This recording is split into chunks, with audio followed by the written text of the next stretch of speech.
Assalamualaikum warahmatullahi wabarakatuh. Perkenalkan, nama saya Muhammad Aira Bintang Andrian, NIM 23201199, Prodi Teknik Informatika, Institut Asia Malang. Di sini saya akan menjelaskan materi mengenai Priority Scheduling atau PS. Saya akan menjelaskan definisi dari Priority Scheduling ini.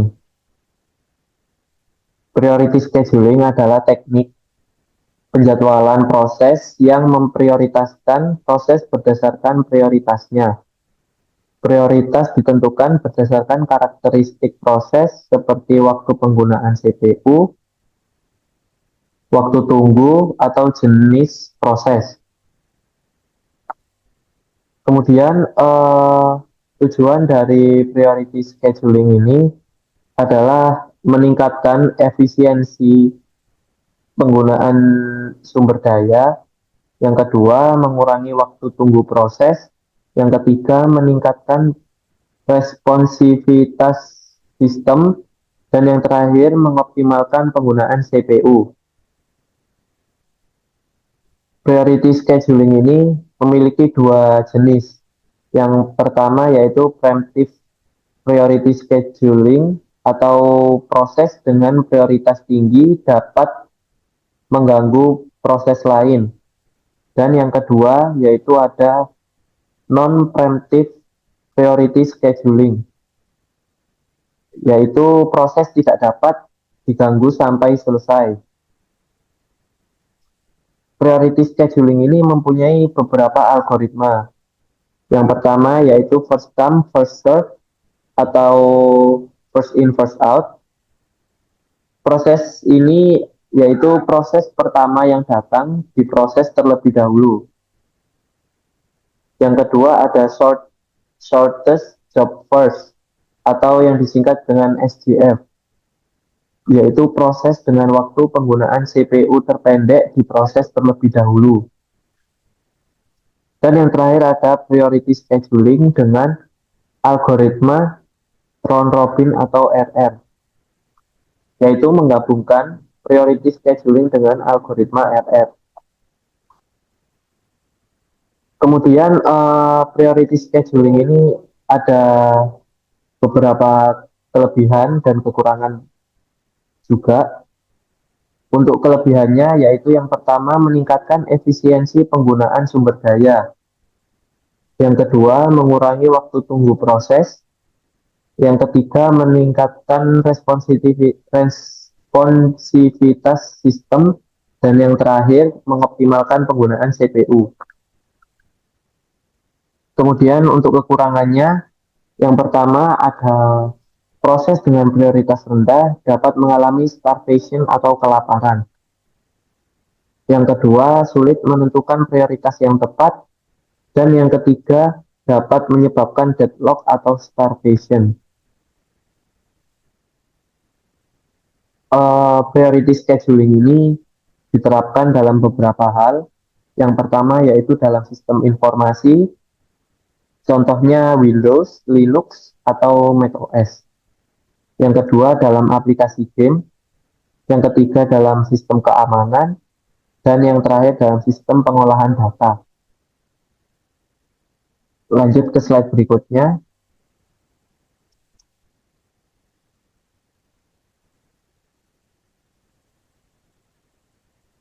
Tiap proses dilengkapi dengan prioritas. CPU dialokasikan untuk proses yang memiliki prioritas paling tinggi. Jika beberapa proses memiliki prioritas yang sama, maka akan digunakan algoritma FIFO. Jadi jika ada proses yang mempunyai prioritas yang sama, akan dipilih terlebih dahulu yang paling kecil atau yang terdahulu menggunakan algoritma first in first out. Prioritas dapat diberikan secara yang pertama prioritas statis atau static priorities, yang kedua yaitu prioritas dinamis atau dynamic priorities. Pengertian dari prioritas statis yaitu prioritas statis berarti prioritas yang tidak berubah. Dan untuk prioritas dinamis merupakan mekanisme menanggapi perubahan lingkungan sistem beroperasi. Prioritas awal yang diberikan ke proses mungkin hanya berumur pendek setelah disesuaikan ke nilai lebih tepat sesuai lingkungan. Nah, di sini untuk slide selanjutnya ada contoh soal. Di sini sudah ada tabel yang berisikan proses, burst time, dan prioritas. Uh, dalam priority scheduling ini ada yang namanya Gantt chart, yaitu seperti algoritma urutan dari tabel ini. Jadi untuk mengurutkannya, untuk membuat Gantt chart ini, kita mulai dari 0, kemudian kita gambar persegi panjang. Nah, untuk persegi panjang ini nanti kita isi dengan prosesnya. Di nama prosesnya apa, kita isi di dalam persegi panjang ini. Nah, yang pertama kita isikan dengan proses P2. Kenapa tidak P1 terlebih dahulu? Karena P2 mempunyai prioritas atau nomor urut yang pertama. Jadi di sini kita isi dengan proses P2 terlebih dahulu dan kemudian kita tuliskan burst time-nya setelah persegi panjang yang pertama ini. Untuk burst time dari P2 ini yaitu 1, jadi ditulis 1 di sini. Kemudian persegi panjang selanjutnya kita isi dengan P5 karena P5 mempunyai nomor urut atau prioritas nomor 2. Jadi di sini tulis P5 dan kita isikan burst time dari P5 tersebut. Loh, di sini kenapa 6? Karena untuk menuliskan burst time selanjutnya yaitu burst time yang ada di dalam tabel ini ditambahkan dengan burst time yang sudah tertera di Gantt chart-nya ini. Jadi di sini proses P5 burst time-nya 5 ditambah dengan 1. Jadi hasilnya di sini 6. Begitu juga selanjutnya sama di sini ada P1, proses P1 yang memiliki prioritas 3 memiliki burst time 10. Jadi untuk mengisi angka di sini burst time dari P1 yaitu 10 ditambah dengan burst time P5 tadi yaitu 6. Jadi 10 ditambah 6 sama dengan 16. Kemudian di persegi panjang selanjutnya ada proses P3 yaitu prioritas nomor 4. Sama seperti sebelumnya untuk menuliskan angka di sini burst time yang ada di dalam tabel dari P3 ditambahkan burst time dari P1 yang sebelumnya yang sudah dituliskan di Gantt chart-nya. Jadi 16 ditambah 2 sama dengan 18. Yang terakhir yaitu ada proses P4. Proses P4 memiliki prioritas terakhir yaitu 5 dengan burst time 1. Jadi di sini untuk menuliskannya yaitu 18 ditambah 1 sama dengan 19. Di sini ada burst time yang sama yaitu burst time dari proses P2 dan burst time dari proses P4. Kenapa tidak P4 dulu yang kita dahulukan di sini? Karena kita melihat patokan dari prioritasnya. Di sini P2 memiliki prioritas paling kecil atau paling awal, jadi kita utamakan yang P2 terlebih dahulu. Seperti itu, menggunakan algoritma first in, first out. Slide selanjutnya ada contoh soal lagi, tapi di sini tidak ada tabel untuk prioritasnya. Jadi bagaimana untuk membuat Gantt chart-nya? Di sini kita menggunakan waiting time yang paling kecil terlebih dahulu. Jadi yang pertama yaitu 0, waiting time dari proses P2. Kita tulis terlebih dahulu P2 dan 0. Kemudian eh, yang lebih kecil selanjutnya yaitu waiting time dari P5, yaitu 1 kita masukkan ke sini, kemudian P5-nya kita tulis di dalam persegi panjang ini. Selanjutnya waiting time 6 yaitu miliknya proses P1.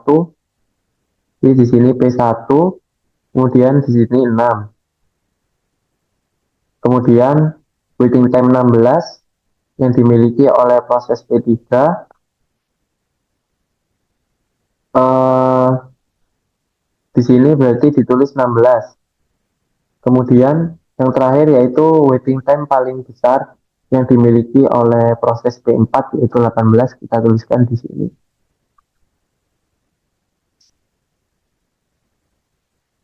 Kemudian kita total dari semua waiting time-nya ini yaitu 6 ditambah 0 ditambah 16 ditambah 18 ditambah 1 akan mempunyai hasil 41 ini. Kemudian habis kita menghitung totalnya, kita mencari rata-rata atau average-nya, yaitu 41 dibagi jumlah proses yang ada di tabel ini. Jadi 41 ditambah 5, dibagi 5 sama dengan 8,2. Prioritas biasanya menyangkut masalah yang pertama waktu, yang kedua memori yang dibutuhkan, yang ketiga banyaknya file yang boleh dibuka, yang terakhir yaitu perbandingan antara rata-rata I atau O burst dengan rata-rata CPU burst. Nah, di sini kita mempunyai contoh soal yang tabelnya lengkap, ada proses, burst time, prioritas, dan waiting time. Nah, jika ada tabel prioritas, kita memiliki patokan dari tabel prioritas ini, bukan lagi dari waiting time ini. Nah, untuk membuat ganjarnya, yang pertama kita tuliskan angka 0 di sini, kemudian kita cari prioritas yang paling awal, yaitu P2, yang memiliki prioritas 1, kemudian di sini kita tulis dengan P2, dan kita tuliskan burst time-nya juga di bawah sini. Kemudian di persegi panjang selanjutnya kita cari prioritas yang nomor 2, yaitu prioritas dari proses P5. Kita masukkan burst time-nya di sini. Jangan lupa untuk menambahkan dari burst time sebelumnya. Jadi 5 ditambah 1 sama dengan 6. Kemudian yang ketiga, yaitu prioritas nomor 3 dari proses P1. Proses P1 mempunyai burst time 10. Jadi di sini ditulis 10 ditambah dari burst time sebelumnya yaitu 6 sama dengan 16. Yang keempat ada prioritas nomor 4 yaitu dimiliki oleh proses P3. Proses P3 ini memiliki burst time 2. Jadi kita tidak menuliskan 2 di sini melainkan 16 ditambah 2 sama dengan 18. Kemudian yang terakhir yaitu prioritas nomor 5 dari proses P4 yang memiliki burst time 1. Jadi 18 ditambah 1 sama dengan 19. Kenapa harus ditambahkan dengan burst time selanjutnya? Karena kita tidak mungkin melanjutkan sebuah proses jika proses sebelumnya selesai, maka mengulang lagi dari awal itu tidak mungkin. Jadi kita harus meloncat ke selesai eksekusi, waktu selesai eksekusi dari proses sebelumnya. Jadi habis 1, 6, 16, 18, 19 seperti ini. Jika kita tidak menambahkannya, maka bisa dengan maka akan hasilnya yang di sini 1, lalu 5, kemudian di sini 10, di sini kembali lagi ke 2. Jadi tidak bisa seperti itu. Untuk langkah terakhir kita eh, mencari total waiting time dan average waiting time-nya. Di sini total waiting time-nya yaitu 41 dan average waiting time-nya 8,2. Kemudian di sini kita latihan untuk membuat Gantt chart-nya. Sini tidak tertera seperti contoh soal yang sebelumnya. Jadi di sini kita harus mengisi sendiri. Yang pertama ada angka 0 dan untuk persegi panjang yang pertama ini kita isi dengan proses yang memiliki prioritas nomor 1 yaitu P2. Jadi di sini ditulis dengan P2.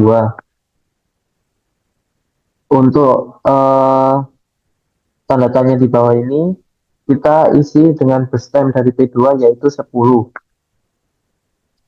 Kemudian persegi panjang selanjutnya kita cari prioritas yang nomor 2. Yang nomor 2 ini dimiliki oleh proses P5. Jadi di sini kita tuliskan dengan P5. Kemudian tanda tanya di bawah ini kita isi dengan first time dari P5 yaitu 1. Tapi kita harus menambahkan dengan first time sebelumnya yaitu di sini kan tadi 10. Jadi 10 ditambah 1 sama dengan 11. Nah, untuk tanda tanya yang kedua ini ditulis dengan angka 11. Kemudian persegi panjang selanjutnya yang ketiga yaitu prioritas P1. Proses P1 yang memiliki prioritas nomor 3. Untuk base time-nya tadi di sini yaitu angka 11. Jadi 11 ditambah base time P1 yaitu 2, jadi di sini hasilnya adalah 13. Kemudian yang keempat, prioritas nomor 4 ada dari proses P3. Di sini ditulis P3 dan tanda tanya yang di bawah sini diisi dengan base time dari P3 ditambah dengan base time sebelumnya. Jadi tadi di sini angka 13, base time 13, jadi 13 ditambah 1 sama dengan 14. Dan yang terakhir prioritas nomor 5 dimiliki oleh proses P4. Untuk base time-nya base time dari P4 5 ditambah oleh base time sebelumnya yaitu 14. Jadi 14 ditambah 5 sama dengan 19.